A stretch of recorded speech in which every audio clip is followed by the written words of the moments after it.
The situation that you were involved in with the arrest in front of the abortion mill, was that a legal arrest? Did they have a reason to come and grab you? Oh, no, absolutely not. I'm literally there on a public sidewalk, just holding a sign, having literature.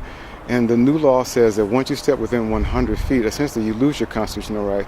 One of the rights you lose is that you lose the right to just simply walk up to somebody and talk with them, which happens everywhere in the country.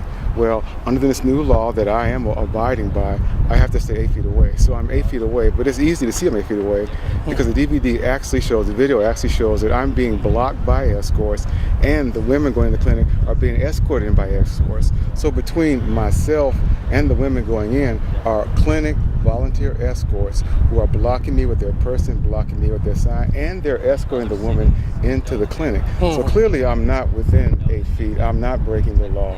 And incidentally, in my case, there were no women testifying against me in my case. It was just simply the clinic employees, owners, if you will, volunteer escorts. That was it. There was no woman that actually said, oh yes, he definitely impeded my progress or held me up in any way at all.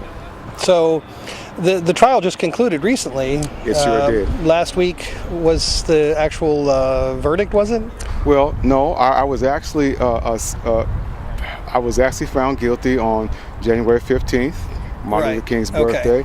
And then on February 19th, I was sentenced. The judge essentially asked me if I had anything to say before he sentenced me.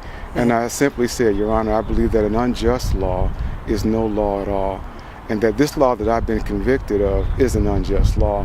And that I intend to continue to reach out to men and women going into abortion clinics in the name of my Lord and Savior, Jesus Christ. Well, at that point, you could have heard a pin drop. The judge was expecting something else. Yeah. And so were many people in the audience that day. However, the judge gave me 3 years of probation with a 100-yard stay-away order, an $1,130 fine, and a 30-day jail sentence that I could serve either in jail or through a shared work program or by community service. He asked me would I accept those conditions. And I said, no, sir, Your Honor, I will not accept those conditions of probation or any conditions of probation. Again, the courtroom was stunned. The judge ultimately had to retreat back to his chamber. After that, he asked the lawyers to go back in chambers with him, and he just felt that he could sentence me on probation regardless of my consenting to it or not. Again, he asked me when he came back out, would I consent to it? I said, no, Your Honor, I would not consent to it. At that point, he said, well, let's just reschedule this for March 20th. So Friday at 2 o'clock, I'm going back for resentencing. I'm not sure I've ever heard of that before, but essentially I'm going to be facing the same question. Wow. It sounds like a strange situation. I mean, he's already given the sentence, and basically, if you don't accept the sentence, he could just throw you in jail, and that's that, but he decided not to do that?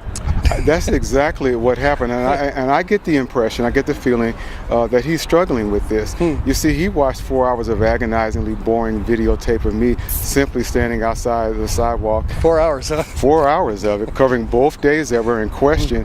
He heard the perjured testimony of those that were testifying against me. He saw the videotape. He heard what their testimony was. He knows what really happened. And so I think that he may be struggling with this personally. But we'll see what happens on the 20th. Ultimately, I'm facing a maximum of 2 years and a $2,000 fine. And I believe that district attorney is going to ask for that. And it does not appear likely that I'll be walking out of the court this time. Well, this isn't an actual FACE violation, right? No. So, because FACE would be federal, you wouldn't be sitting in front of a city court. So it's just something that, like you say, I mean, these people, their word against your word.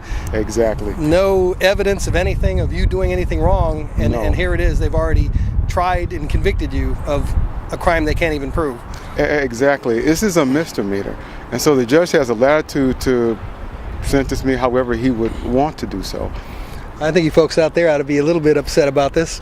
And we have information that you can go to and get involved, let people know how you feel about it. And you have a website on this as well. How can people find out about that? That's a good question. Please go to www.issues4life.org.